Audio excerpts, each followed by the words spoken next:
So something interesting here. Well, we're talking about, I talked about this last week. I-95 got fucked up.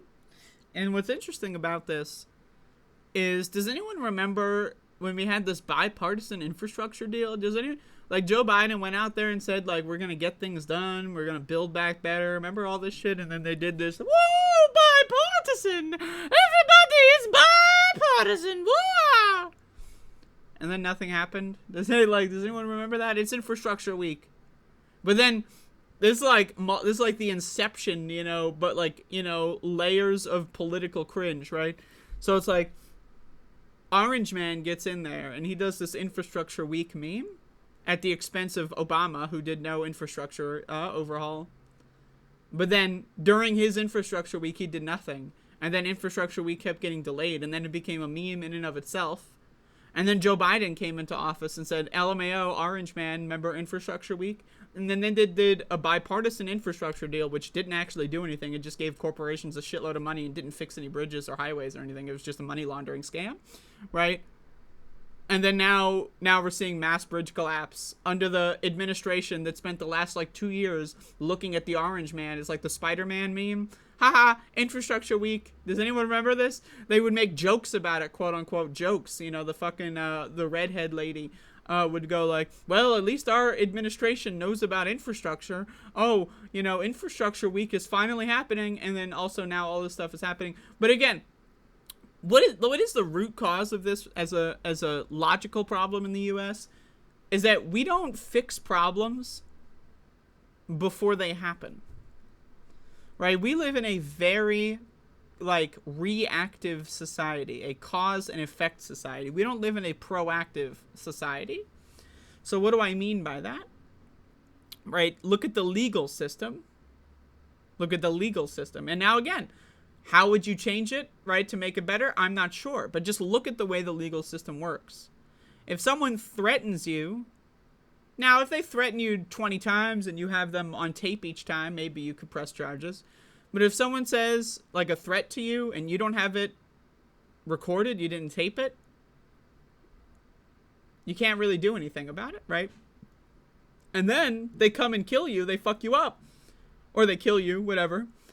And then, all of a sudden, we can throw the book at them, right? Our legal system is, it's essentially a shoot first, ask questions later type situation, right? And so that kind of mode of thought applies to everything. Like, why fix the bridge? It's not broken. If it's not broken, don't fix it, right? That's the mindset.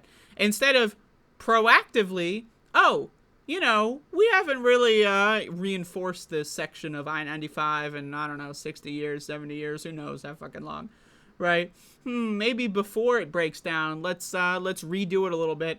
Instead of having 3 weeks of traffic, crunches, instead of doing that, let's just do 1 or 2 days of construction, reinforce this, right? Because we don't live in a society that's proactive. We live in a society that's reactive, that will wait for bad things to happen. A society that knows that bad things will happen. As a matter of fact, we know that they're coming.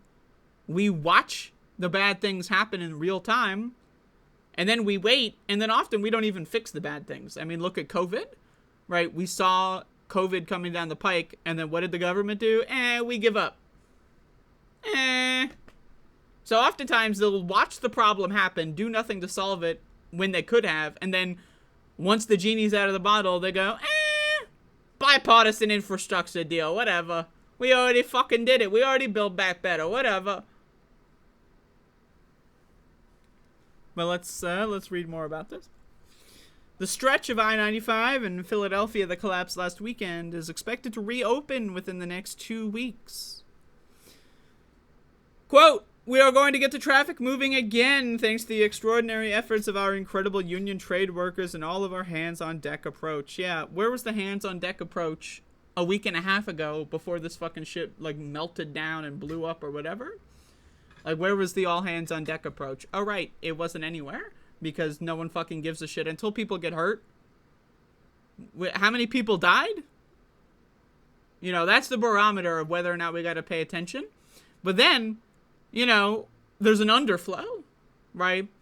If too many people die, well, then there's too many, and then we also do nothing, right? So you need to hit that sweet spot. And this is, you know, again, look at the world. We have climate change. Too many people die. We don't care. Gun violence. Too many people die. We don't care. School shootings. Kids being killed. We've hit a point where too many kids are being killed, so we stopped caring. COVID.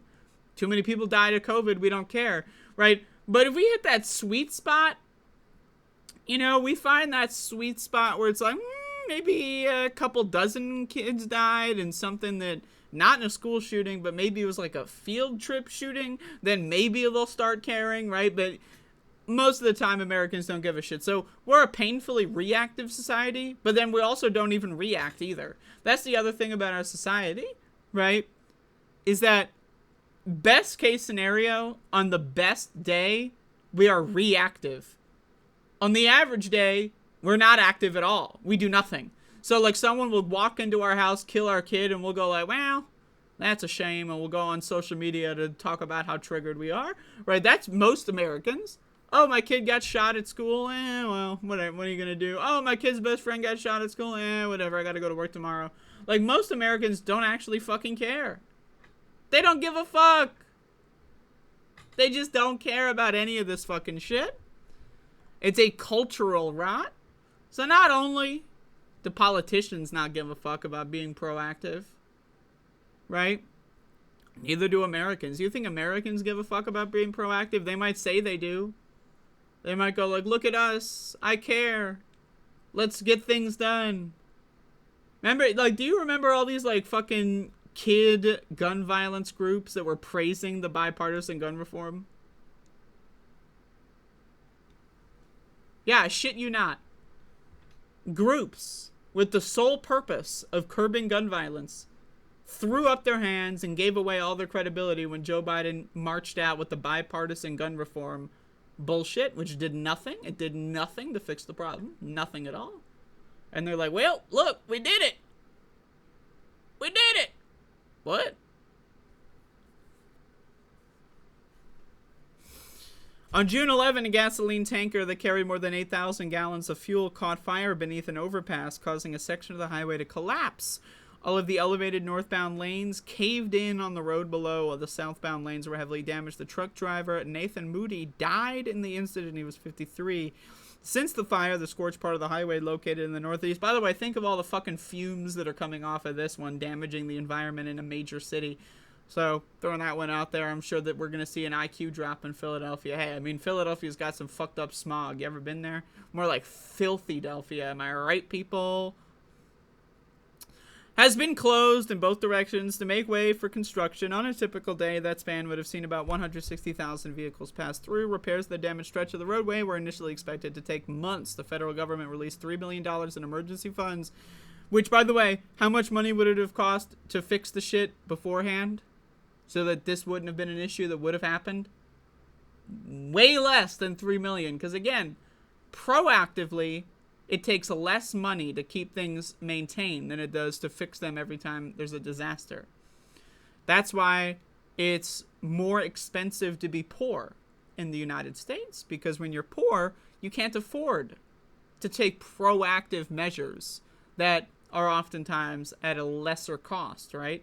Because when your faucet's got a drip, hey, you can get someone over real quick, no problem to fix it. But when your shit blows up and your whole plumbing is destroyed, well, that's a whole different story, right? So again, I don't know what to tell you, but there you go. I-95 is fucked. And are we going to learn a lesson about this? No, probably not, because what lesson is there to learn? Is there really any lesson to learn? Not really. So what are you going to do?